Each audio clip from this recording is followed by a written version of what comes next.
Steve, just let me know when it's live. Let me hop over to the page. It says it's on Facebook. We are live. Excellent. It doesn't say I'm live on mine, but hello. Welcome to Ghost Education 101 2021. We are finally rid of 2020. Don't know about the rest of you, but it was not fun for me. But tonight is just going to be an informal chat. We're going to get to know some of our educators, and we have Beth, who is up late or up early, depending on how you look at it, in the UK. I believe are you in London? Where are you, Beth? In London. Yes, I'm based in London. Very, very nice. Well, great. My name's Philip. Everybody should know me by now. And we have Steve and Jim with us tonight. And we're just going to get to know each other a little bit better. Of course, you probably know enough about me. You don't want to hear anything else. But let's go ahead and start with Beth. If you would just tell us a little bit about yourself and some of your background for our people watching that don't know you. Yes, I was born in Australia. I lived there most of my life. I came over to the UK about 12 years ago to do this whole working and traveling thing. And before that, I have always been interested in the paranormal, always been. As most of us, it's just a natural sort of curiosity. And I found that you can actually not just be involved in it, but actually be interactive about it. So I was going to actually not just a ghost tour, a history tour, but actual paranormal investigations. I thought, this is going to be great. Because I was watching those paranormal TV shows at the time, and I loved it. I was getting, every once a month, I was traveling to all different parts of London, all different locations. And obviously the history here is far more written and developed in that way as opposed to Australia. So I was absolutely within my element. And I did this for a couple of years, went back to Australia, thought, yeah, it's going to be the same. It was not the same. It was completely, it was tumbleweed rolls across the floor. Like it was nothing like it. I was really kind of upset about it because, you know, it was just ghost tours and the occasional history tour. And there was no actually proper interactive investigation public tours that you could go to because I wasn't part of a team at the time. And so I thought, oh no, can't be having that. So I created a website called Access Paranormal, called Access Hollywood. You can't just take it. And literally just, yeah, thank you. And built it from there. And it was literally originally just a website just for Australia, just for Australian teams, Australian, directory, workshops, all online stuff, all that kind of stuff, because I thought, because it was before Facebook really took over with the fact that you could actually find, and you literally just do a search. So my website originally was created for that. And after that, it just took off. I joined a team for a year and a half. I was a case manager, so I got used to doing private and residential cases. I loved it. And then literally decided, no, I've got my idea of what I want to do, and just branched out on my own from that and have just not looked back. And the website's now been international for many, many years. I'm very passionate about online learning for investigating as well, because having come from Australia and being so far away from everywhere else at the time, I know how difficult it would be to access information, and good information, like the meaty stuff, the how-to stuff, not just this is a type of haunting, this. It's like, okay, so why do you do this? How do you do this? What do you do when that happens? And that's the kind of stuff I really, really love. So, and again, you know, it's sort of 10 years later, find myself back here. Oh, sounds terrible. In London, in amongst, working alongside and being a part of associations like the Society of Psychical Research. Oh, yes. You know, all this kind of stuff, and the Ghost Club as well, which is great. Mm-hmm. So it's been, because of our current COVID situation, been very, very modified with one's interactions with these beautiful institutions, but it's having access to that as well, and that's been really great too. And it's learning and understanding from these organisations what's practical, and then passing it on for as much as I can in a way that I can. That's because I don't have an academic background. Some of it can be quite, it's like I say, it's like eating a lemon. It can be really, oh yeah. But the information is still really quite relevant. So I see myself sometimes as a bit of interpreter. It's like, okay, this is what they're saying. This is how it can be relevant to what you do if you actually go into a location and look at investigating possible paranormal phenomena. And I've loved it and enjoyed it ever since. So that's a bit I can of hear it in your voice. Yeah, it's Oh, definitely a thank you. passion for you. That's fantastic. I do have a question about what was the attitude in Australia about people being open with their house having a haunting? Were they forward with looking for people to help them? Were they more hush hush? How did it? Because England, is the spiritualist capital of the world, basically. So ghosts are everywhere in England. But what about Australia? How did they look at ghost hunting there? Again, that's another reason why I love being here, is because, not to bag out my own country, but you are exactly right. It's a very different attitude, a lot more reserved, a lot more. If you're even open towards the paranormal or investigating possible paranormal phenomena, it's a lot harder. There is a lot more of a stigma in Australia. Definitely more of a stigma in Australia.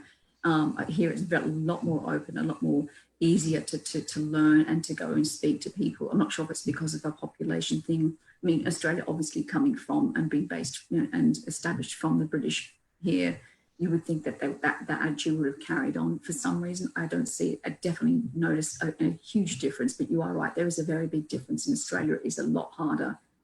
It's gradually changing, but it's not the same as it used to be. So That's the way it is here in the South. Everyone's real hush hush about their ghosts, unfortunately. Sometimes there's some, and then there's some where it's you kind of gotta dig a little bit. Once you get close, then folks open up. I will say the one thing that I've always enjoyed, Beth, is your field trips, where you go on to these these different places, and you kind of walk down the street and talk about the history of the place and the hauntings and stuff like that. And I'm like, I've never been there, but this is cool. And so I still find myself intrigued in watching and listening and everything and learning history about these places. Am I back? Yes. Yeah, we've heard you.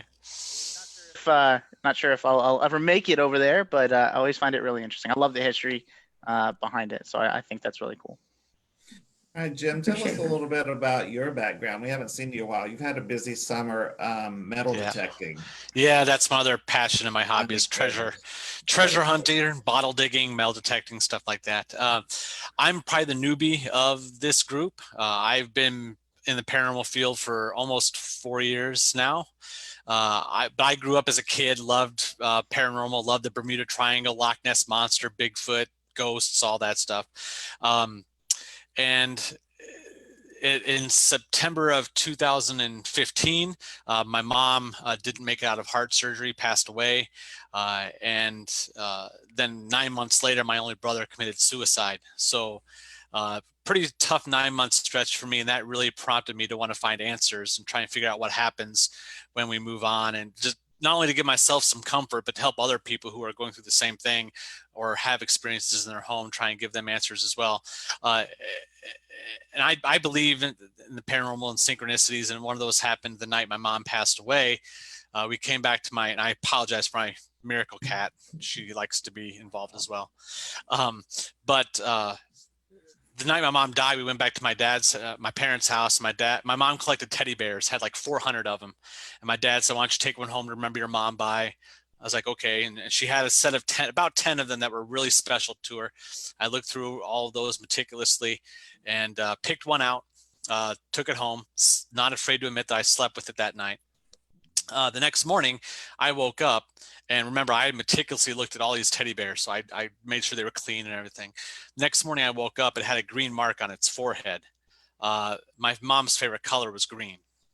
Oh, wow. That's I great. took that. Yeah, I took that as a sign that she was communicating with me. So that kind of prompted me to get more involved in the paranormal. And then in April 2017, a paranormal team actually from out of state was coming to one of the most haunted locations near where I'm from, Edinburgh Manor in Scotch Grove, Iowa.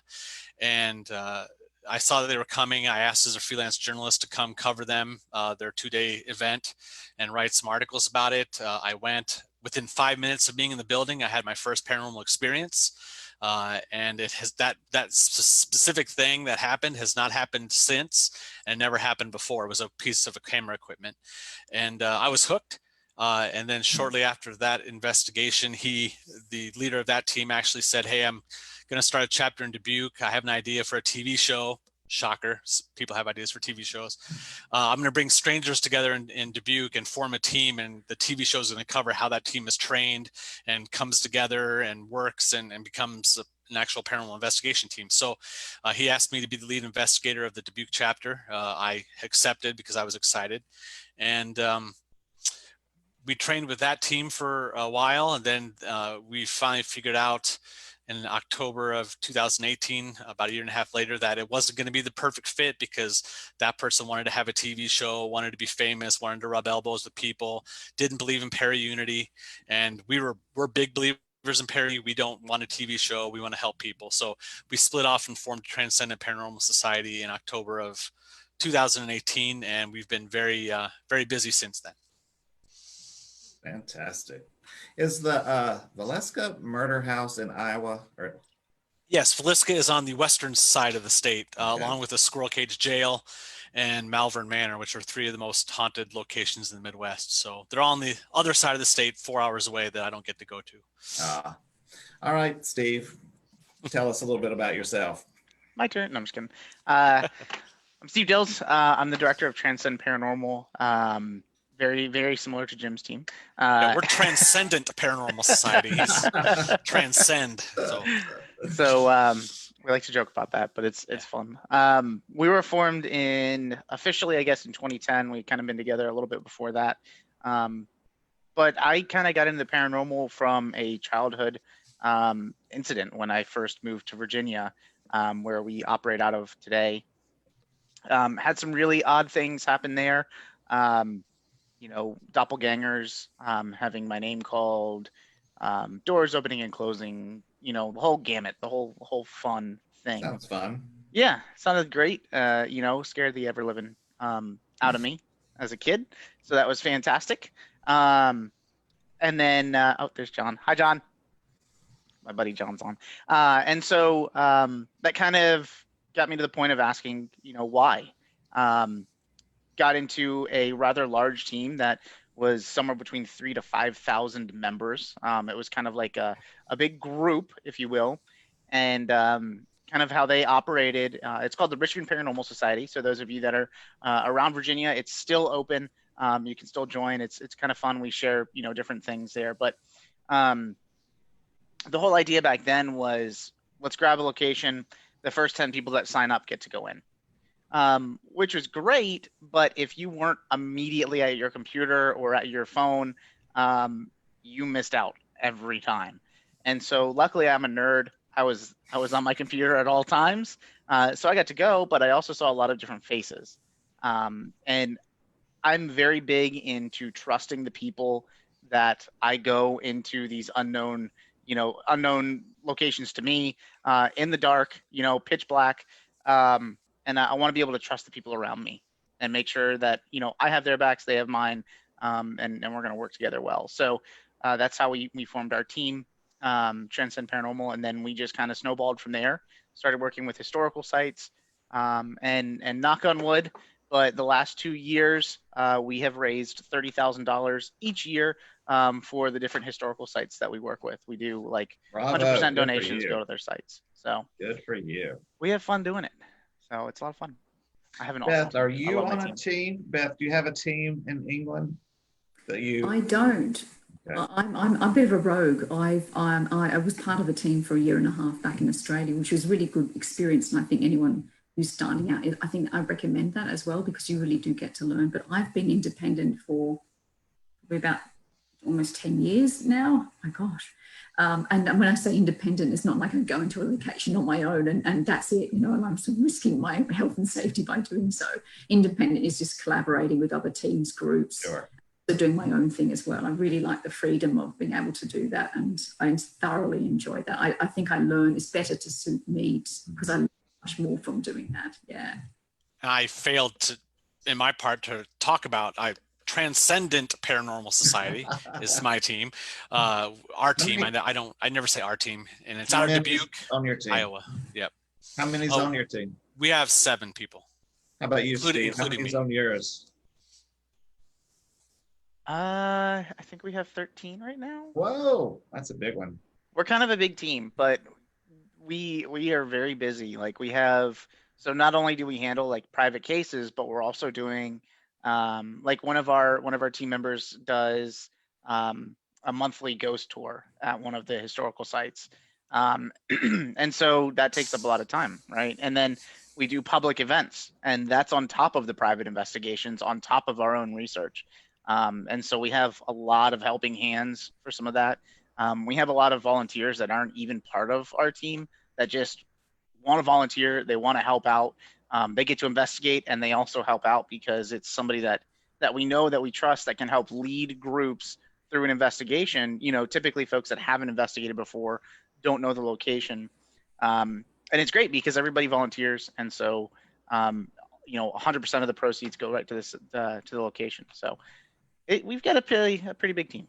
How does it work if you have a client with a private home investigation call you? I mean, you can't have 13 people show up at their house. I mean, no, it is. How do you work that? We have three case managers, and depending on like how many cases we have coming in, or who handled the last one, it's kind of like a loop. So if one person handled the last one, the next person is, or this one, you know.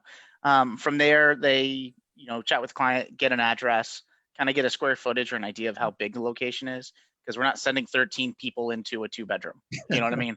Yeah, and so EVPs. yeah, so we'll just kind of check out and chat with the client.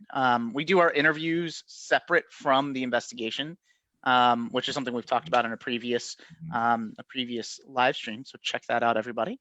But we go and we make sure that it's no less than 2 and no more than 3 people on the interview. They get a tour of the location, and then they right size the team. Hey, we only need 4 people. Hey, we can only do this with 3 people. And so it's just set up front. We are here to help people. We are not here to go and tour. It's not about an experience. It's about helping somebody. And so if you can't handle that, sorry. And everybody's good. Everybody's an adult, which is fantastic. We hope they're adults, behave like adults. Beth, what has been your most frightening or scariest experience as an investigator? Out of all the many, pick your scariest one. I would say it would have to be when I was in an undisclosed location. I have to not mention where it was, back in Australia, in near the area where I was living in the Blue Mountains, and it was seeing somebody's behaviour change quite intensely. So a lot of people will believe that or see that as possibly being taken over by a possible spirit entity, but it was seeing how, because knowing that person for a while and then sitting in this particular area and gradually seeing their behaviour change from themselves to not being themselves. And it wasn't necessarily violent, but they ran down a dark hallway in complete darkness and knew exactly where they were going. Wow. And then they had 2 men pulling them back, or trying to pull this guy back, and he pushed through them, and one of them was a rugby player as well. So in Australia, like they're like built like, as they call them, a brick house, and like, you know, they're solid people. They're used to sort of bracing and bringing, you know, and sort of like the you know, clashing with people physically. But this guy literally had changed, and I think the scary part was because it was so intense. Some people's like, oh, you know, their behaviour changed, or they were taken over. But when it's somebody you know, and seeing how quickly they changed, and then people, and 2 like very beefy blokes trying to help them back out, to get them all out of the building, because as we know, most of the time with situations like that, it's getting them out of the building, outside, to get away. For some reason, we're not really sure as investigators how or why that actually seems to make a difference.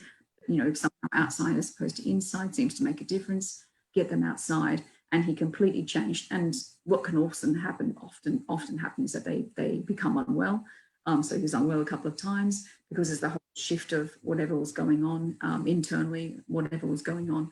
And then he was himself, and it was like, and of course it's the loss of memory of that, because what happened, what was going on. So I find that was very, very interesting. But it was very confronting because, and it's interesting, it's seeing a person being affected as opposed to actually a possible paranormal, experience for myself. I found it very intense to watch somebody go through something that was really, really in your face, as we say in Australia. So yeah, I think that would have to be my most intense experience. No, it's scary that there's no warning. It's just all of a sudden he's somebody else. That's one thing we tried to in Ghost Ed, is to get across that these things happen. They're real. It's not a fun hobby where you can lollygag around and have, it can be fun, but these things really happen. And if you're not prepared for them, you don't know what to do. Like you said, getting them outside. I've often thought maybe it's a grounding thing. If you can get them outside, get their feet on the ground. Because a lot of people like to ground into the earth by, just getting in the grass. So but it's true. It's if you get them outside, it seems to get better. And I also think that's a big thing of knowing your team, because Yes. you could tell that, hey, okay, he has definitely changed. Mm-hmm. That personality is different than how I know this individual. Right. And when you go into a location and you don't know the folks that you're around, you don't know that. You're just like, oh, okay, he's a not nice guy. And so you're like, well, I'll just kind of scoot over here. And in the meantime, that guy is going through some serious trouble. And so it's nice because those folks knew, okay, this is not his normal MO. Like, we need to get him out of here, remove him from the situation. And that's good. That's good that that's a good team when people know what to expect from other folks, know what to look out for when things change. A good habit to start with the teams is do wellness checks throughout the night. If you have a very long investigation, get your team together, see how each other's feeling. You have any nausea, headaches, any strange feelings, just do that throughout the night for everyone's safety. Jim, what was your scariest experience? I have two. So I'm gonna cheat a little bit. One was last summer. I believe it was last summer. I lose track of time now with the pandemic. We were investigating a home out in the country, house built in 1830, but it was built as a German Presbyterian church. And after it was a church, it was an apartment. A guy kept chickens on the upper floor. A biker gang had stayed there at some point. Really interesting history. We were investigating it, and myself and the co-director of our team were out in the cemetery. This family owns the home, they own the property, and there is an operating cemetery on their property. So we went out to the cemetery to talk, and I had my back to the house and doing a normal investigation, Q&A, and my other investigator was right next to me to my left. And I felt, not only heard, but felt two footsteps behind me. And I felt something rush through my body to the point where it made my arms go out, and it shot out of my arms. So something came through me. That's the only time that's ever happened. And I felt really agitated after for probably about 30 minutes until we went back inside, and I didn't understand what had happened. But so that was the one, just not necessarily just unsettling feeling I had. And then the other one happened just this summer. I got to go with a few members of our team and investigate the Missouri State Penitentiary with paranormal investigators from a few other teams. And the group I was with I decided they didn't really get to have a say. We all were all saying, okay, where do we want to go first? And I chose the crazy top of the line maximum security area in the basement of one of the main buildings where the worst of the worst were kept. I feel like that's a safe first choice. Oh, sure. Yeah. Get it out of the way. Most people would go there first. Oh, sure. Exactly. So it's a U-shaped building. So I was around one part of the U-shape and grabbing a piece of equipment. And as I came back around to this U-shape, standing to my left in one of the cells, plain as day was a white man in a prison uniform standing there like this with his hands down by his waist. I saw it out of the corner of my eye. I turned and looked. It was there when I turned and looked, and then gone. That is fabulous. That was frightening. And then in that same area, I turned my back to, so then was addressing the rest of the U because we were trying to figure out what was going on. And the two investigators who were with me were behind me, and we had some light equipment going on and stuff. And all of a sudden in front of me, it got really dark, like, you know, the kind of dark that's darker than dark. And I asked the women behind me, I said, guys, are you guys messing with any of the light back there? Because I thought, okay, if a light went on behind me, it's going to make in front of me darker. And they're like, no, we're not messing with anything. And I said, okay. And then before I even said anything, they both said, do you see that shadow in front of you? A wall of shadow came around the corner of the U-shaped building and stopped right where I was at. And you could see it on the floor in a straight line. And it stopped. It didn't go back to where they were. It stopped right where I was. And that gave me the chills and freaked me out. But I didn't run. I stayed there. But those are the two most scary ones for me. Yeah, that'd do it. Yeah. The full body apparition. I mean, oh my gosh, that's like the holy grail for all of us. Yes, I mean, and I have a friend I talked with after, and he's been on an investigative team with Dave Schrader. He might be joining our team, which is really exciting. But I told him that, and he goes, "Hell, you should just quit. You've seen the best you can see. You might as well just be done." And I'm like, nothing else to do now. Exactly. Maybe you have a demon sit on your lap or something. Oh, well. All right, Steve, tell us what's been the scariest thing you can remember. I have two also. The first that is more of a long-term process. The first was at a place, one of my favorites, called St. Albans. It's an insane asylum here in Virginia in Radford. And we were down in the drunk tank. Back when this insane asylum was operating, the drunk tank was the place that if you were picked up drunk, they would drop you off there.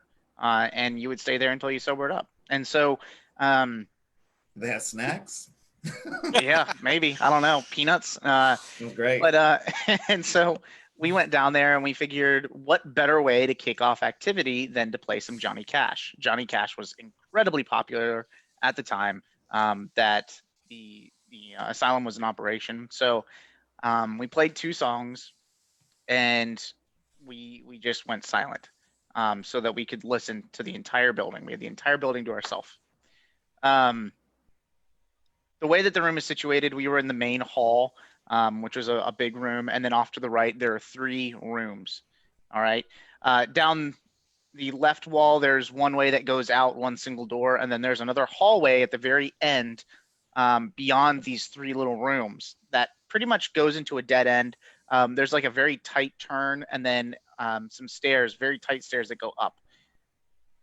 We played the Johnny Cash, and then out of the closest room, we watched this thing, the size, like a humanoid figure, again, darker than dark, humanoid figure, walking on all fours like a cat. Oh. Typically called a crawler. And Humanoid, so, yes. Yeah, I call it humanoid because I don't know what in God's name it was, but it was walking on all fours like a cat. It walked out of the room and then just bolted down that hallway, that dead ends, and then there's like a big stairwell. Three of us saw it, like plain as day. Two of us ran after it. The other guy ran out the room. And so we ran down the hallway, and we didn't hear anything while it was running. I don't know what we expected, but we ran down the hallway in search of it. Couldn't find anything. Went up the stairs. Nothing. Absolutely nothing. And so that was like super adrenaline. That was awesome. That was such a cool experience, but also kind of creepy because I don't know what we experienced. Was it human? I don't know. I mean, beyond my kid running around in the house, I can't say that I've seen many things running around on all fours, especially a grown adult. So that was really weird. The second is more of a long-term and probably one of these I guess, stories of warning for the paranormal. But we went to a location here in Virginia that I don't want to name, but it's a big location, and then there's a very small building in the back of the property.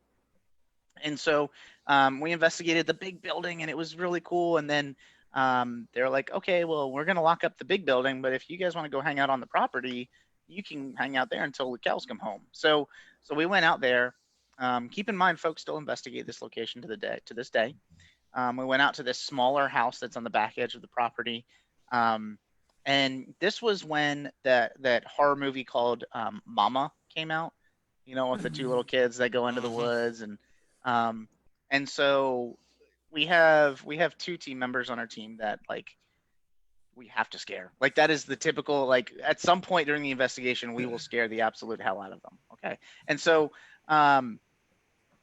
we were walking around just going, Mama, Mama, Mean. and scaring her, right? And so she's like, screw you guys, I'm getting out. I'm going outside. And so it was just three of us, three guys in this building. Super tiny, very, very small building. So we go down into the basement. We're walking around, people, whoever had like previously been there, it looks like they just kind of like left all of their junk and just moved out. Took all the important stuff, left all the junk. And so we're going back up the stairs into the first floor. The first floor is literally a square. It's 4 rooms that it one connects to the next, connects to the next. As soon as we get up onto that first floor, all 3 of us see this girl in like jet black hair, white dress, just kind of like quickly walk on by, right as we're like about to breach the stairwell to walk into that room. And so like, immediately that sets us on alert. And so we're walking around, we're like, there's no little girl here. So, we don't see anything. We go outside, we start reviewing some of our audio, and as we're listening to our audio after the female on our team, Rhonda, had left the house, we stopped saying mama, but clear as day, we have a little girl on audio going, mama. And so that was really creepy. Beyond that, we started to get really bad vibes, felt really bad. When you walk into a location, you can kind of feel when each of you have been to a place where you just like, okay, it's time to pull out, get out of here. We started getting that. And so we left, we investigated a little bit more of the property. We came back, and as we were walking past this house, we're like, man, I want to hit this again. Like, I really want to go in there. That's when we noticed a pair of red eyes in the window. Not like, and I'm not saying like crappy Halloween decoration red eyes. Like, it was literally a pair of red eyes. Your typical red eyes kind of deal in one of the windows upstairs. And so it was one room upstairs. There's a stairwell to go to the second floor in one room. And we can see the stairwell. So we just watched this thing, and I'm like, I'm going to go in. I'm going to go see what that is. And the rest of my team is like, no. We're not going to that. Whatever that is, no way. And so we skipped it. We get home, and about a week later, we're experiencing things. Oh boy. And this is where it goes south. And this is where you have to be very careful about who hitchhikes back with you. And what you're interacting with. I don't like kids. I love alive kids, but when it comes to paranormal, like dead kids, that's a no-go for me. Because more often than not, it's something trying to scare the ever-living hell out of me. And something that's just trying to show itself in a way that I'm going to be inclined to want to do something, engage, help. And so I don't like it, especially when I see a little girl with this white dress and this black hair. And so 3 or 4 of our team members start dreaming about her and these 2 other figures that are very, I guess, misformed. They look humanoid, but they're not human. Things start to get south for 2 of our members. To the point that one of them is actually his wife was taking a bath, just trying to relax, and she got pushed and held underwater in the tub. They were getting attacked. Seeing the girl as well as these other figures that 3 of us had also seen in our dreams, in his house. He was actually seeing these things. And so it got pretty south fast. He was pretty scared. She was scared. And whatever this thing was targeting multiple team members. It wasn't like, okay, well, let's all go to Starbucks and now it's coming back with me. It was just like, it would do something at somebody's house, and then it was like, oh, I'm going over here now. And then it'd come to my house and do some things. And there were a lot of really weird occurrences during that time period. It's hard to say what exactly it was. If you were to put a label on it, I know what I would put a label on it. I know what I would label it, but just because of some of the other things that went on, it's very rare that you run into these sorts of things. But you do need to be careful of the things that, even no matter what protection you do, because we did the typical, like, okay, everything needs to stay. We're leaving now. We'll come back and visit you, but you need to stay here. We did whatever protection and guarding and grounding. But that's not going to always stop something from coming home with you. That is going to stop a majority of things, but some stuff might still want to just hitch a ride no matter what. We ended up we had somebody come in and do a number of blessings for them. We all as a team had to kind of step away for a little bit and take some time to get this thing kicked out. And every year or two, it kind of resurges. It'll come back for a little bit. One of the teammate that had the most activity, he'll see the little girl again, or he'll see her in the dreams. He'll see one of the other 2 figures. And it'll be for a week, 2 weeks, 3 weeks, a month, and then it'll just go away again. So it's not something that, it's not like, in and of itself, the experience wasn't frightening. It wasn't scary. But over time, when you start to piece together, like, okay, that's definitely not human. Something has more than enough time to just want to annoy the hell out of me for a little while. That's when it starts to get a little scary, because you're definitely picking on something else. Before I get to the next question for Beth, let me just ask you, you're an educated, experienced paranormal investigator. Would you share with us what that label would be that you would put on whatever this was? Oh, me? Yeah. I would totally go with demon. I would totally say demonic. Just because of the energy that it showed, the ability to, change form, and kind of manipulate. The primary target, you could definitely tell a change in his personality. He was losing a lot of sleep, and just, mental health was going down. That's how it starts. Yeah, and so we had to be very careful. We had to take a lot of different steps to get rid of that. And again, that's why I say you don't run into these things. There are other teams that have been to this location that have not experienced this whatsoever. We just hit the nail on the head that night. It was the perfect storm, and we were there at the same time that something else probably passing by was, and we just picked it up, and it just decided it would be fun to screw with us for a little bit. Again, that's not something that you run into all the time. You will rarely run into it. I know a lot of people that have been in the field longer than I have that never have run into it. There's just a lucky few that just run into these things. So I don't know. You got to be careful. The truth is, it can happen. It can happen, and that's why you got to be careful. You treat every investigation, like it might. I guess just prepare for the worst and hope for the best. Be prepared. That's the main thing, to be prepared. Beth, what is your most memorable client-based investigation? Not historic building, but like dealing with a client, crazy client, scary client. Is there one that just really sticks out that you really learned something from this situation? I have, absolutely. There was a case that I dealt with in Western Sydney, back in Australia. And the reason why it sticks out was because it was the first time I was dealing with what we believed was Indigenous energy.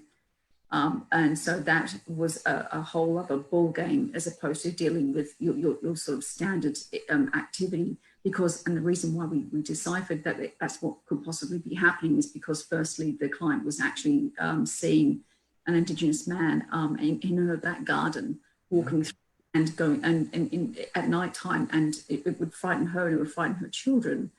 And we'd not heard or dealt with anything like that beforehand. And I know that you would think it'd be quite rare for that because obviously in Australia, Indigenous energy and it's been around for thousands and thousands. Like Australia has the oldest language and the oldest culture in the year when it comes to Aboriginal people.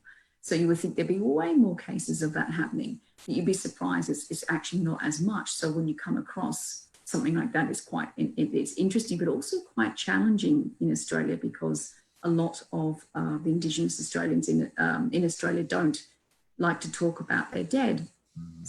Against that as well. So if you're wanting to try and help, if there's Indigenous energy around to move on, you are literally, and unless for me, not coming from that particular culture, I don't have access to that information. So you're literally stabbing in the dark with all respect. So it was a challenging case in that way, but I actually was able to find a contact that was able to say, these are the certain steps you need to do in order to help this energy move on. And the reason why it was so memorable is because we obviously researched the history of the location, and it was an area of Western Sydney where a lot of tribes would pass through to meet other tribes once a year. They would meet with other tribes and then they would travel back as well. And that's what would happen in Australia. They'd have their own tribes in their particular areas, but they would actually meet in certain times in certain years. And actually kind of, party, I guess you could say, but back in there, it wasn't a party, trust me. But, it was a similar sort of way in which they would socialize, I think is the best way to say it. And they would socialize because they would not want to meet they wouldn't want to interbreed in their own tribes. So they would actually meet with other tribes and actually, and spend time with them and the beautiful culture that they have.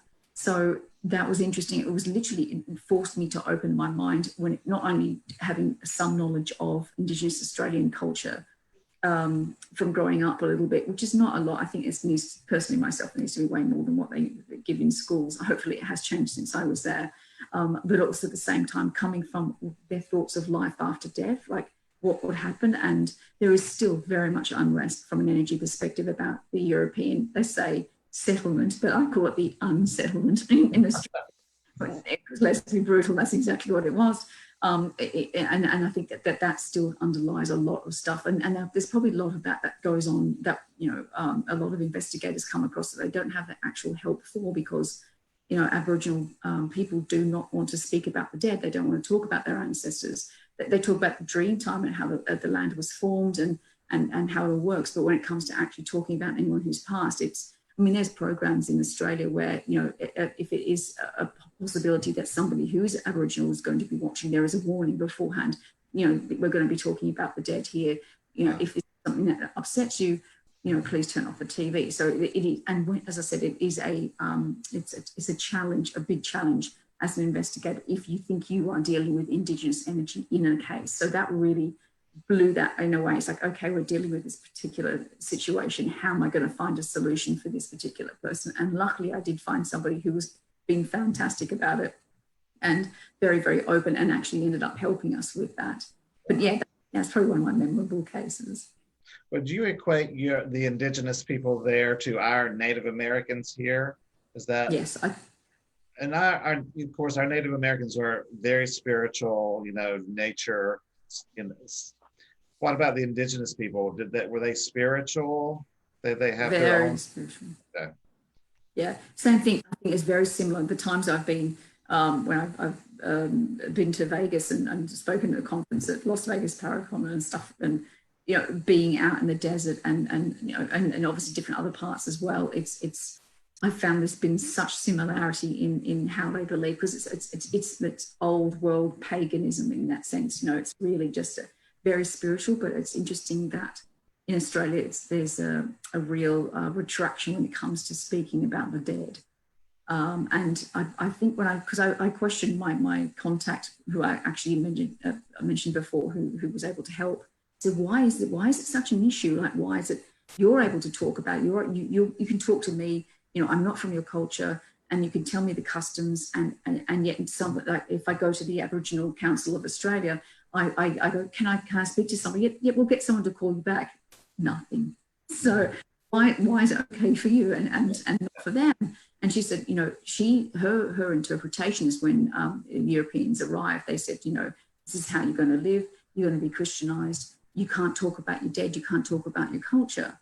And she goes, and that has been fed through over generations, where people will now not do it. But originally they were actually able to. And she's carried the originality of, well, no, I will speak of my ancestors. I'm not going to take that on. So I'm thinking, that's a challenge. Thank you. It's a great contact to have. I'm glad you found that. Steve, what about you? What was your most interesting educational client-based?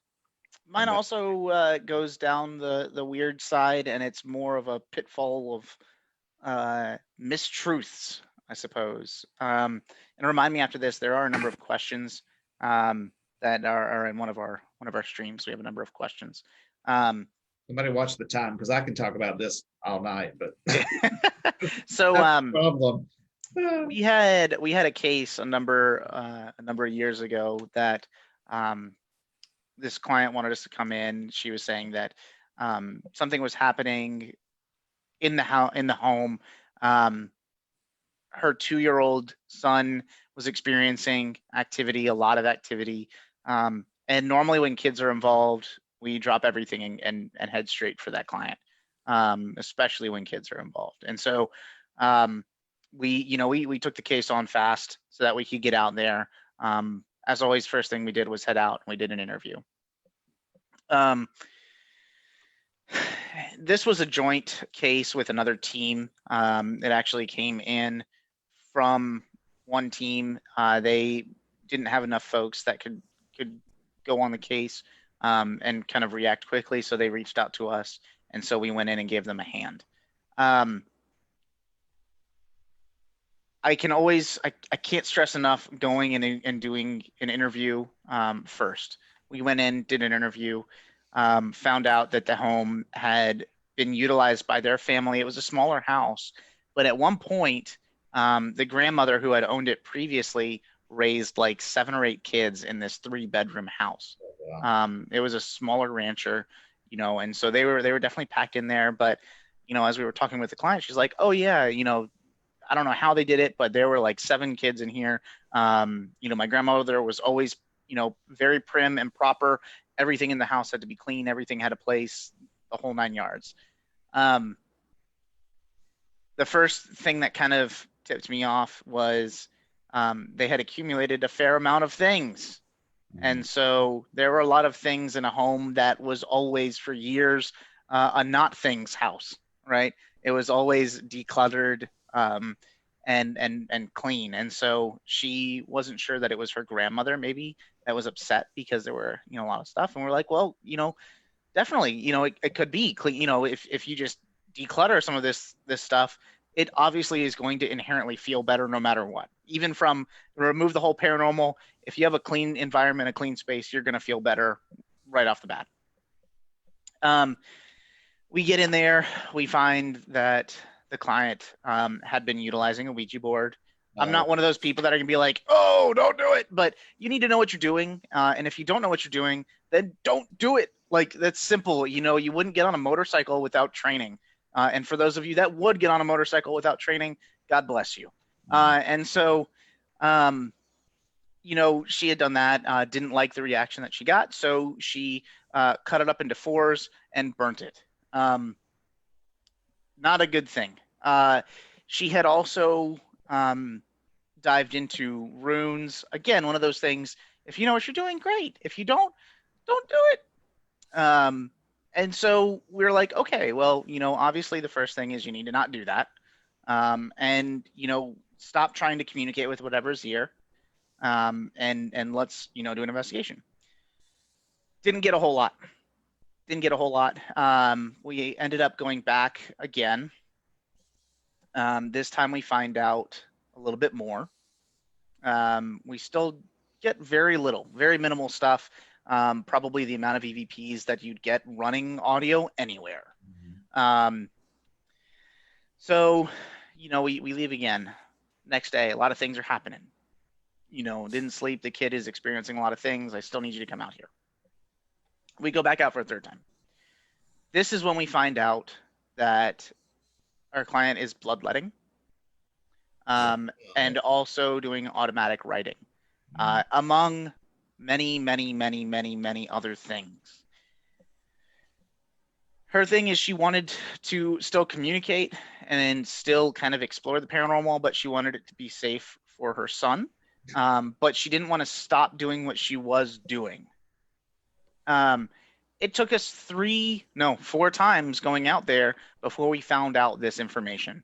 Whereas if we found it out on day 1, this would have been a different case entirely. At this point, we were already vested, you know, a lot of time and energy into this case. We're diving into the history. We're trying to find out, was there a battle here? Like, why is there so much energy here? Well, it's because you're just opening up door after door after door, and you're not closing anything, and you don't want to stop. And she's like, well, I can show you my automatic writing key. And I'm like, no, I don't need to see it. I just need you to stop doing it. She decided she didn't want to stop. And it's just one of those, for me, it was a life lesson that you can't help people that don't want to help themselves. She kept going, and we told her, you keep doing this, regardless of if you set the ground rules for whoever's here right now, not to mess with your son, you're still letting other people in, and they don't know the rules of the house because you told it to those folks, not these folks. So it was very frustrating. One of the other teams, the member that came, was a little, I guess, fresh, and so they invited whatever spirit was there that, hey, please stop messing with this family. You could go anywhere in the world. Why don't you come home with me? Oh, geez. And that's another huge, massive no-no. Don't do that. Unless they're going to pay rent or the mortgage. Or borrow my somebody energy. home. No. Yeah, don't bring somebody home. Are they going to do your laundry? Don't bring them home. And so that was a major no-no. And then just the whole, you know, to me, it reiterated the need for interviewing and re-interviewing and re-interviewing and finding out that history, finding out all the information that you need to so you can piece the puzzle together. And just understanding that you can't help everybody. There are some people that they're just going to do this no matter what you do. You can tell them how to fix it. I mean, you can lead a horse to water, but you can't make it drink. So that was my most interesting case. Yeah, I mean, as you know, with experience, sometimes you just have to learn when to walk away. Some people don't want to be helped. They want confirmation. They want you to say, yeah, that's what it is. Yeah. And they're going to keep doing it. And they're not wanting help. They're not wanting to end the situation. And you got to know when to just like cut your losses. Maybe you got some cool evidence, but you got to leave it alone. But the Ouija board, cutting it up, is funny. I mean, just think of me opening my front door and saying, all right, anybody that wants to come in, come in. You know, and then somebody scary comes in and robs me. Instead of shutting the door, I'm going to hack the door up and burn it. My door's still open. I mean, you know, think about it, people. All right, can't bust in anymore, though, because there's no door to bust through. So it's fine. Right. Exactly. It's still open and always will be open until you put another door up. That isn't how you have dinner parties, Philip? I don't cook anymore. I got DoorDash. I discovered DoorDash through the pandemic. It'll make you go broke. Anything you want. Yeah. All right, Jim. What is your most memorable client-based investigation? I want to take the different side of it. We've only had one time where a potential client has come to us saying, hey, we need help, come on out, where we've interviewed them. We've gone to the location, done a walkthrough and had a discussion, and we've turned them down. And that was a case in a part of Dubuque that's a little older, a little more rundown. And as we started walking through the home, we realized, okay, it's really dirty. They have a lot of animals. They don't keep the place up. There's a lot of they had 2 children who were both teenagers, boy and girl, sleeping in the same room on very, very thin, very dirty mattresses on the floor. So there was a lot of social and mental issues going on in that house, and we didn't feel comfortable being in that house for the hour and a half we were there to do a walkthrough, much less doing an investigation. And in the same house, the parents had a nice bed, nice mattress on a bed frame in their bedroom. So I was getting a little agitated about that as well, having a 16-year-old daughter myself. And after we left the house and talked, we were like, we can't do this investigation. So we had to turn them down and say, sorry, for health reasons going on, we just can't go in there.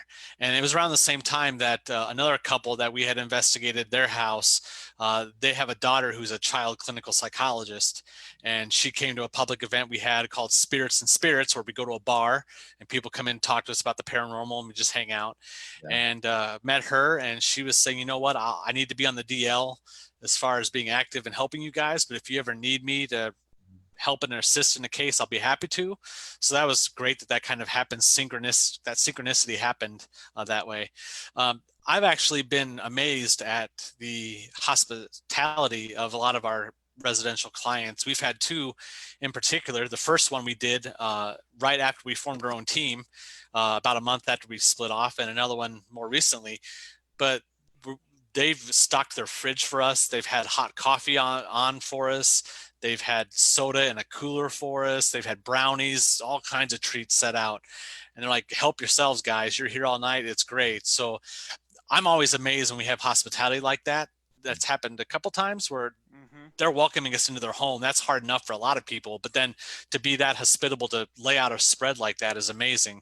And then when you help somebody and they become an advocate for you and your team, to me, that's amazing. We have some people who are like that, who we'd help them so much. They go out and they're word of mouth, they're marketing for us, saying this team is great. You need to have them come in your home if you have any issues. So to me, that's the best way it can end, is not only helping somebody, but then they're spreading word of mouth for you, marketing your team. So that's great. Yeah.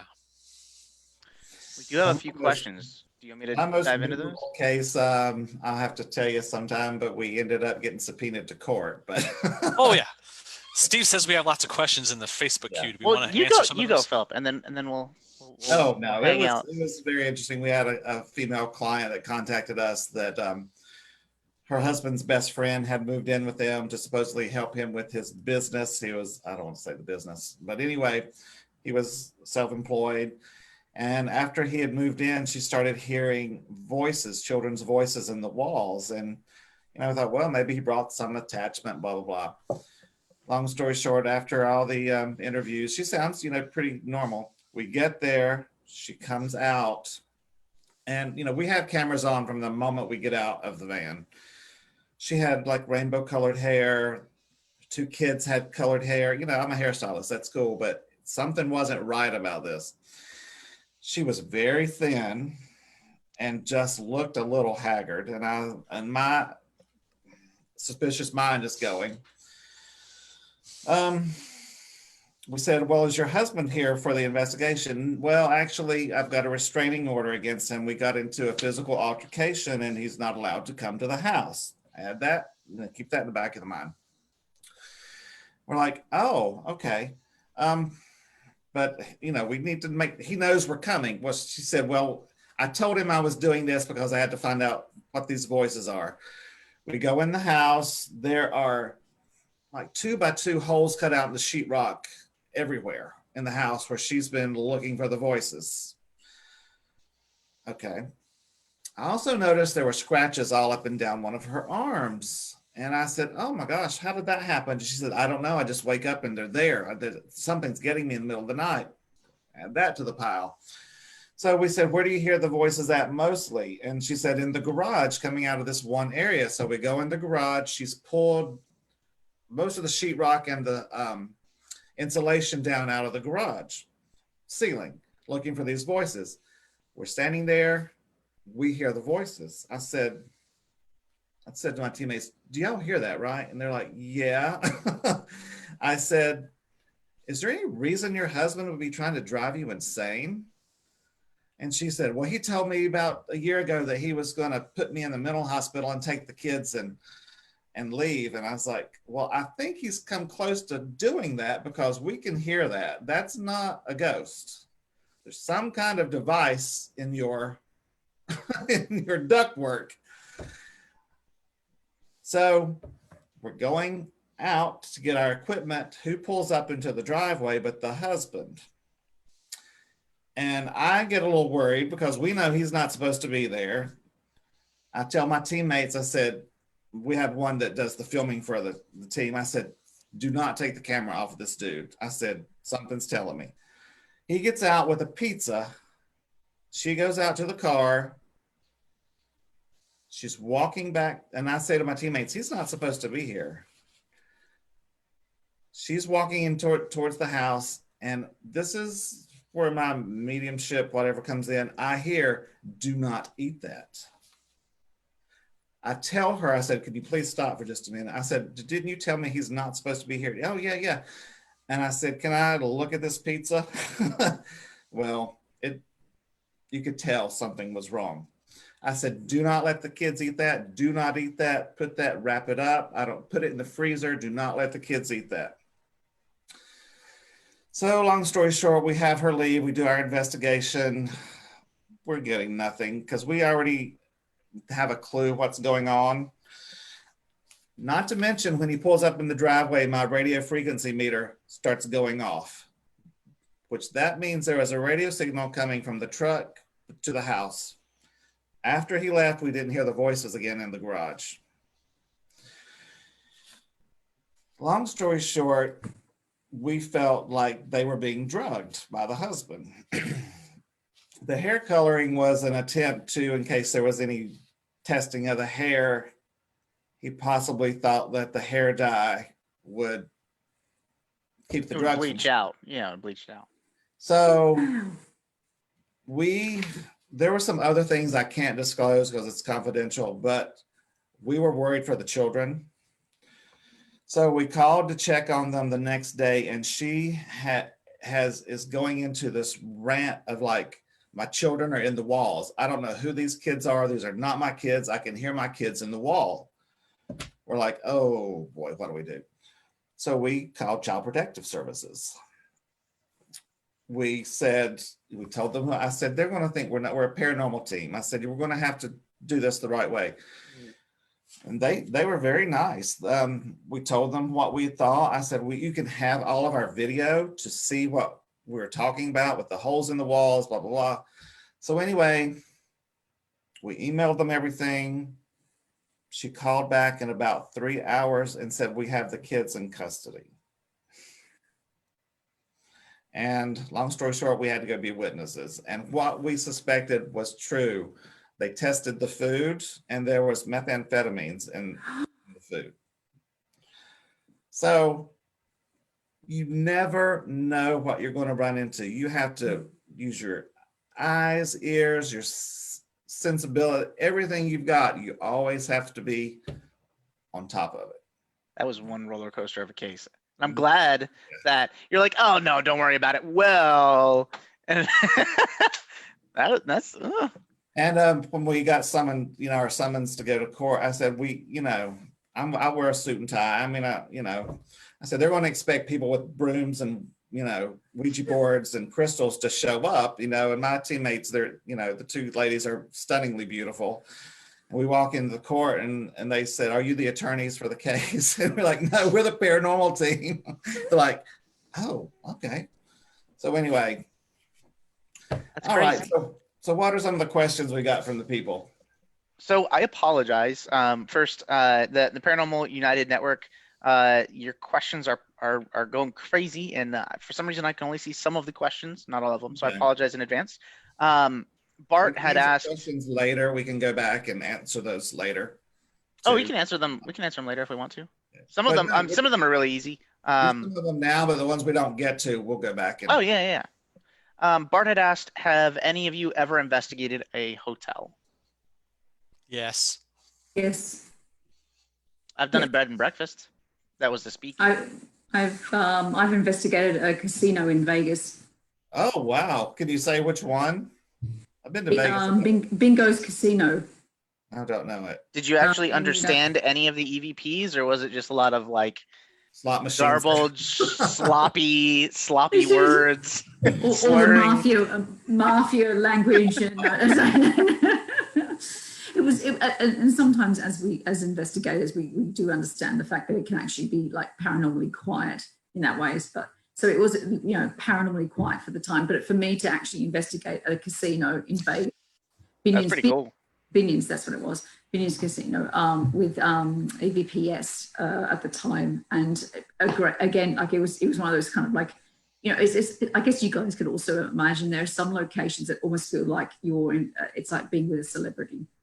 It's kind of like you kind of just like, I'm just here for the experience, and it doesn't matter if nothing happens. I'm just here because I've always wanted to be here, and to actually have done that. And there was this whole floor that they had that they were going to refurbish it, so they left it kind of out. I think like it was probably maybe 20 or 30 years ago. So obviously they're clean and it's not crap. But but at the same time, the fact that there's this whole level that we actually could go into that they didn't actually have to lose money about or have to worry about, and it was during nighttime sort of thing, and because it was a level or two below, we were actually able to investigate. It was really interesting. There's certain different areas and different rooms. People felt different things at certain times. But yeah, that, to me, as a hotel perspective, that's probably the closest I've actually got to be able to do with it. And also, there's another location which was a hotel, but it was actually used to be an old priory in Australia that I was, and we were in an old building, and what am I going to do? I'm there with paranormal investigators. They're staying night, whack out your equipment, let's go. Literally that's what it was. So and I've done that as well. So technically it was a hotel, but like you can't help it. We're going to sit there and find out if something's there, because at the end of the day, and again, we all know because of our experience, if you've got a really good approach and you're very respectful, it's as much as one can. It's not like you're going to sit there and stir anything up. It's just sussing out if anything's there. If it's there, great, wonderful, thanks for coming. Be kind, be nice, and move upon as well. So yeah, it was. That's my experience with hotels. Is anyone else's experience? I've actually investigated two. Yeah, the Franklin Hotel in Strawberry Point, Iowa. It's a small hotel right in the middle of the main drag, and it's a very small town. It was a hotel that was built for salesmen back when salesmen traveled by railroad, and so that's one. And I've also investigated the Palmer House Hotel in Sauk Center, Minnesota, which is one of the most famous haunted hotels in the country, if not the world. So two, yeah. The things about hotels are, people die in hotels that are, so old, but you don't know who half of them are. I mean, there's always like some stories associated with these places, but there are people that have died there that you don't have a clue who they are, which adds to the mystery, which can be a lot of fun. Just imagine investigating a casino. You'd be able to see your first shadow figure stumble as they walk. That was me anyway. Regardless of the paranormal. It's like, do you see that shadow figure? It just fell on the ground. but then that's an interesting point. You make a really interesting point. Have you ever seen a drunk spirit? Have you ever, because we do investigate pubs and locations and stuff, has anyone actually ever seen, because if it's a recreate, even just from a residual perspective, has anyone ever seen a drunken spirit? Because I have not. I haven't. We've used alcohol as like a trigger, but I've not seen or picked up a drunk dial EVP to date. It's interesting. That was mine. Let me see. Bart also asked, do you guys have a baseline set of questions you ask on an interview? My team does. I think everybody does. Yeah.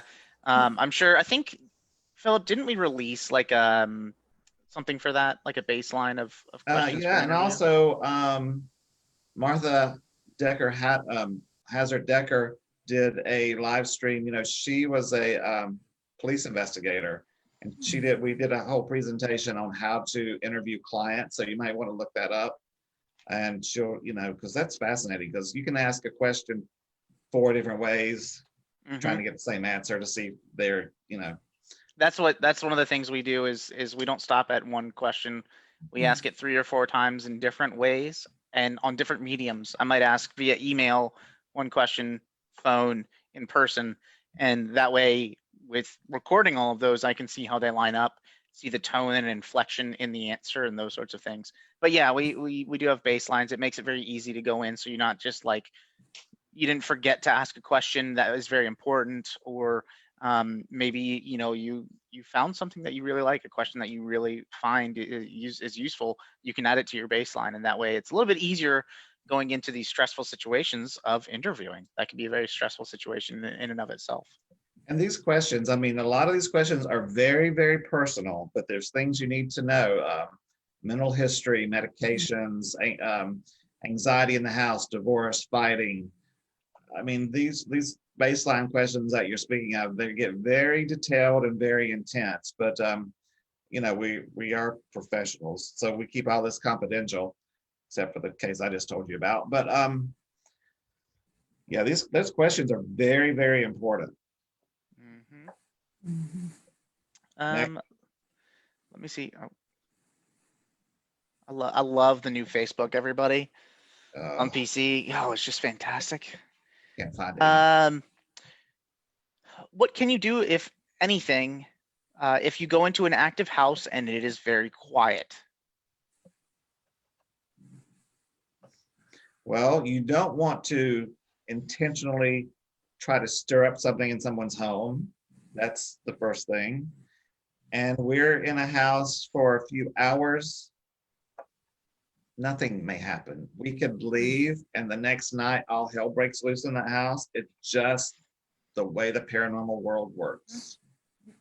Yep, so, it's kind of like the weather. Some days it's going to rain, some days it's sunny. And you just have to try different methods while you're investigating to try and have contact with what you think may be there. And yeah, like you said, you might go through a 5-hour investigation, you don't hear anything. That doesn't mean the spirits aren't communicating with you. It just means you can't hear it in real time at the moment. So that's one thing we tell our team members is, don't be discouraged if you're in a room and you're not hearing anything. That doesn't mean they're not active. It just means you're not perceiving it at the moment. So don't get discouraged, don't get down, don't lose your energy just because it's quiet, because as you lose your energy, spirits sometimes lose their energy to communicate with you. So you have to keep that energy up, even if you're not having any activity. And remember, your first objective when you go to a client's home is to debunk all of their claims. You are checking their EMFs in the house. You are seeing if they're underneath their beds covered in black mold and they're hallucinating from toxic fumes. That's what you're doing first. And then once all that's done, then you can see if anybody will speak to you. But you don't poke and prod to try to get activity in a home. I definitely feel like it's a double-edged sword there, because if you do, and that's something that I always tell our clients, that they are interested in seeing what's going on in their home, but they don't want anything to happen. And I'm like, well, you need to understand, it's like talking, like interacting with a dog or a child. If you ignore whatever it is, it's going to eventually be like, oh, they don't want to talk to me. All right, I'll move on somewhere else. They're no fun. And it's not like I'm relating a dog to a grown individual, but the idea is, like, if you start communicating, or you have somebody come in that's like, hey, we acknowledge that you're here. We do want to talk to you. We do want to interact with you. That can spike activity for the client, and that might not be that night. Just like what I was talking about with the experience that I had at a location where it affected my team member and me and a few other folks for months, if not a year, and then it comes back every so often. Things might not happen that night. That doesn't mean things aren't happening. It just means it's a quiet night. And the more that you try to stir up that activity, the more it may impact the client. And it really depends on what the client wants. If the client's like, screw it, I want to live in a fun house, I want activity off the walls, I want to not find my keys, I want doors opening and closing, and whatever, that would be great. Go for it, go for it. but you got to make sure you understand the client's intent. If it's, to understand what's there and set boundaries, set expectations, kind of like a roommate, then you probably don't want to go in poking and prodding. If it's quiet night, it's quiet night. Come back another time. It's spontaneous. At the end of the day, that's what we're dealing with. It's not going to be predictable, and that's the great part, but also the most frustrating part. How many investigations have you done where you've sat there all night and got zilch? And the client's like, I can't believe it, but this, and this has happened. I said, we're only here a few hours. You live in this house. I said, like I said, we could leave, and as soon as we shut the door, all your cabinets could fly open. I said, it's you're a stranger. Yeah. It's a completely different energy we're bringing into that environment. Yeah, you're a stranger. If I just rolled into somebody's home, like let's just say my neighbor across the street, and I just decided, you know what, I'm going to go and sit in their living room. I just kind of somehow magically bust through the door. I walk in, I sit down in the living room, and I'm like, is anybody here? Just imagine that for a second. You'd be freaking out, and you're either running, you're going to go and hide, or you're going to be really angry, and so I have found that some of the locations that we've investigated over and over and over, there's some places that we've been investigating for 7-8 years now. And thankfully we get to go back time and time again, but we build a relationship. It's just like, an actual relationship, people talking. And so the spirits that come and interact with me are different than the ones that are interacting with other folks. I reliably know that there's one spot at the Hanover Tavern that I can go to and talk to somebody, and I just about know who's going to be there. I can chat with them. I actually have a name because we've done our historical, deep dive, and we've got a name. We know exactly where this person's from, who it is, the whole 9 yards. Does he always come out and hang out with us? No, but I mean, he probably's got things going on too, so I don't know, but don't poke and prod. Okay, he says, thanks for answering. I'm not talking about a client's home, but a paid location like the Conjuring House, etc. Oh, I'll do anything. If you're paying, go for it, I say. Break out some candles. No. Get out the Jacob's ladder and crank up some lightning in there. Do it all. I think the big thing on that is, if I'm paying, I'm going for it. I'm going to experiment, devil's toy box, whatever. Just change up your check their rules first, because I know someone used a Ouija board in a paid location home, and that was against her rules. So you want to, a little check. But if I'm paying, and yeah, we have a few rules for our site where we don't allow Ouija boards, no crossing over, no you can't be nasty, but change up your investigation. If one thing's not working, try something else. If there's tons of investigations that I go on where things don't want to interact with me, and I don't know if it's my personality, I don't know if it's my energy, I don't know what it is. I'm very blunt and forthcoming. There's some where we'll go and we'll have children's spirits that are more interested in interacting with the moms on our team than the weird guy, and so change it up a little bit. If this isn't working, try something else. But again, it's still a roll of the dice. Even if it's a location that you're paying for, even if it's the Conjuring House, I guarantee you there are nights where it's quiet there. Oh, yeah.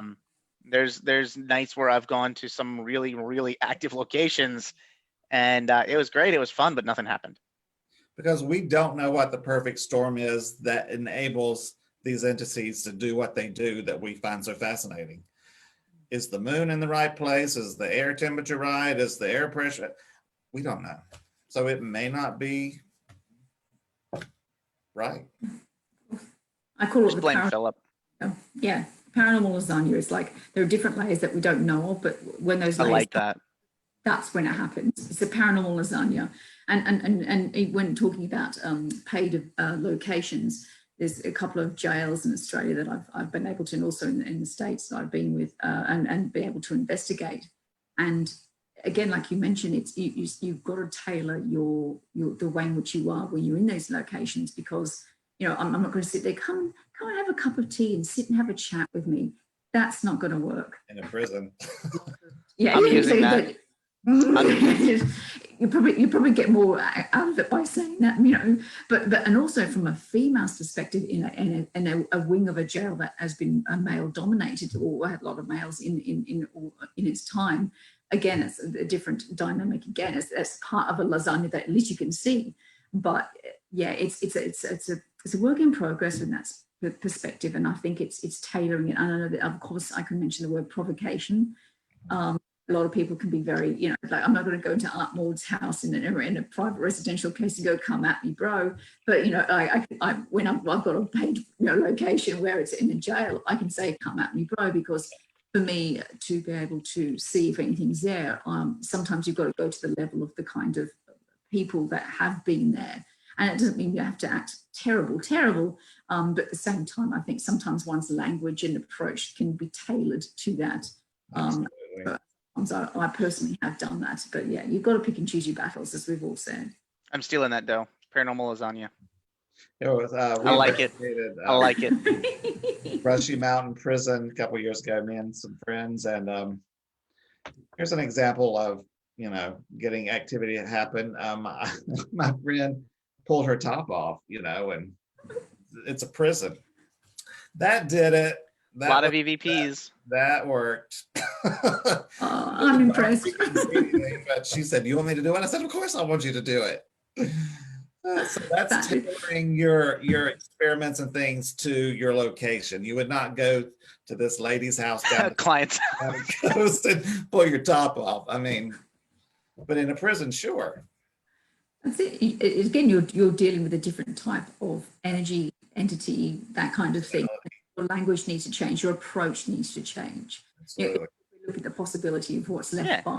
Like I said, having a cup of tea is great, but sitting there going, what's up, and lots of expletives. That's probably going to be more to be able to get to see whatever is there. So I completely understand. Hey, I'm going to try that the top off. It worked for us.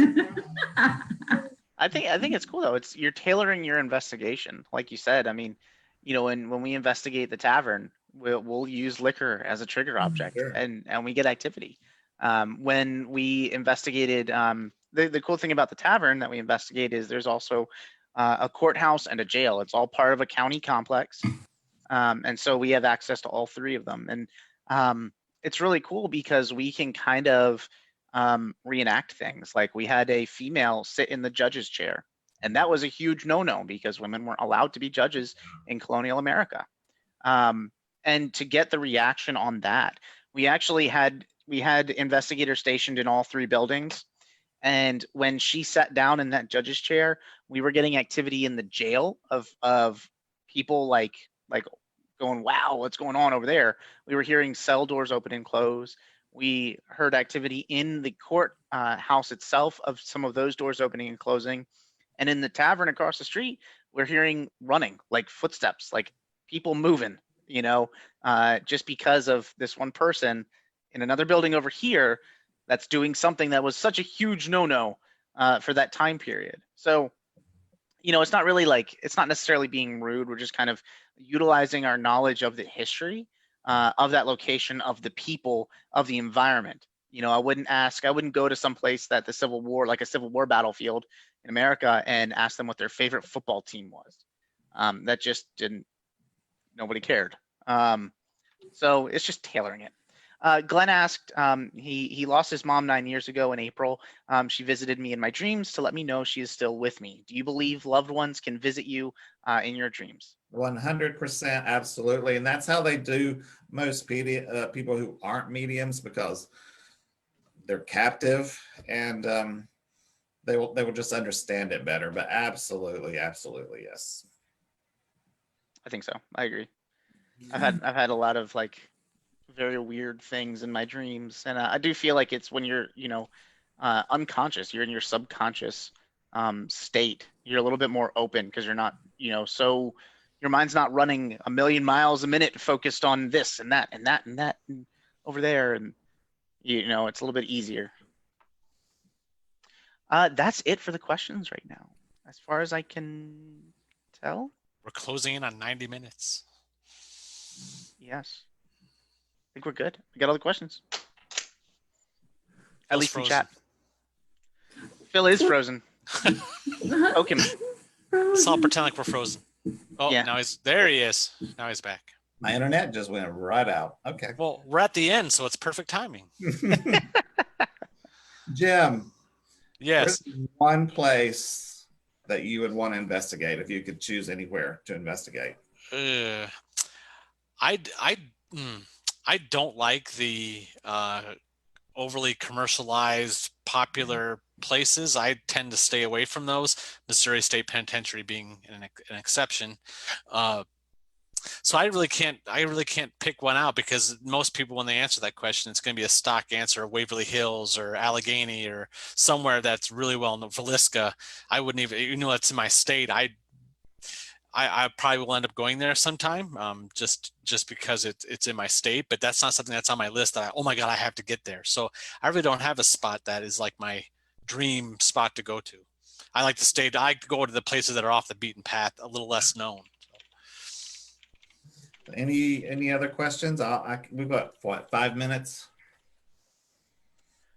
No questions, but for me, my commercialized location would be Poveglia Island in Italy. Oh, yes. Yes. And I'm going with you if you do that. Yeah. I just the whole idea of sending, you know, that whole portion of people over to this island as a hospital is just so crazy. I also have this innate love for plague doctors. Got one tattooed for 2020. Wow. And I just feel like that would be a really neat place, just from the history behind it, knowing the history there, the people there, the things that they kind of went through and experienced. I think that would be a really intense investigation.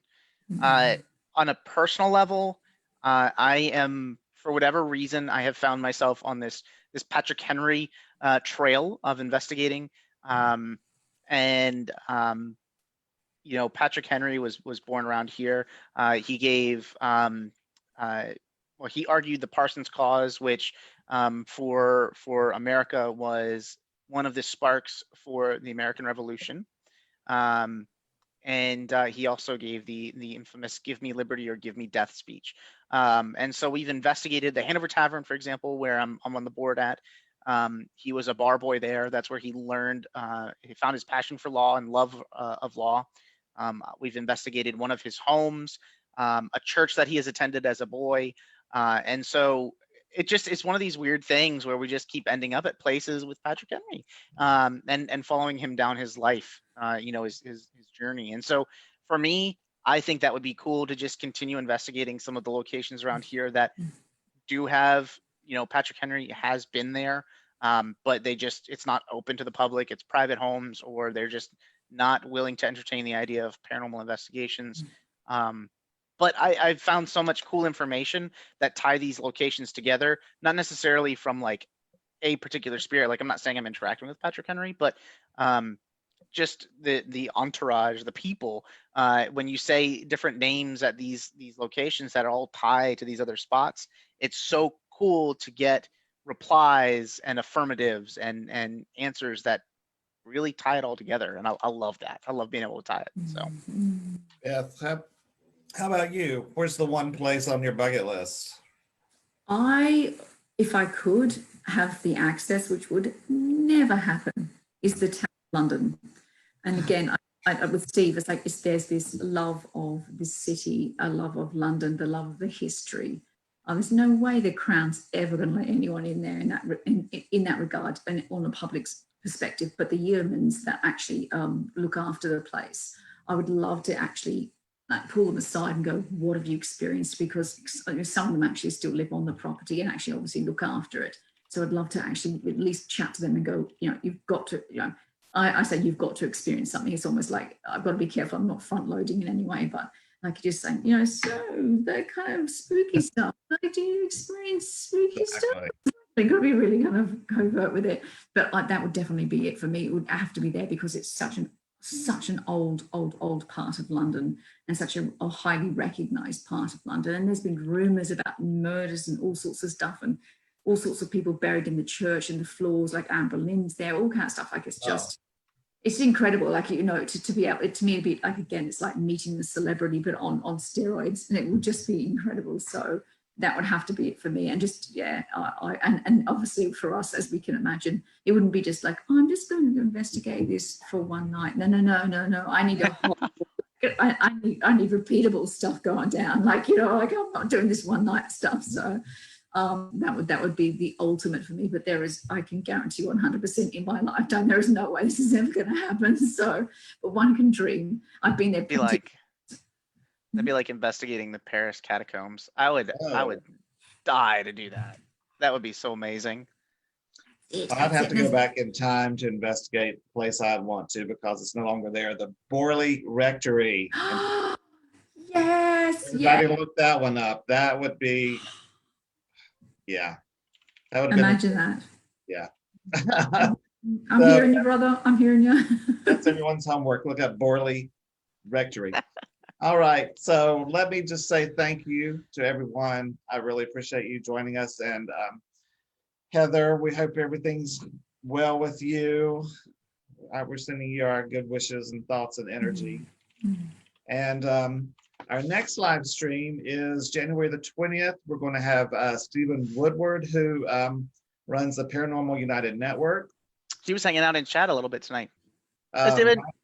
Martha Hazard-Decker, who does the paranormal profiling. Robert Bradley, who makes my head explode with his scientific approach. Oh my God, he still has to tell me how to use my new Geiger counter. And Alex Matsuo, that's who you'll be talking to next time. So, all very awesome folks. So this, I will edit this and put it on YouTube eventually sometime, hopefully by the weekend. So thanks everybody for joining us tonight. We really appreciate it. Quick shout out to Beth's cup.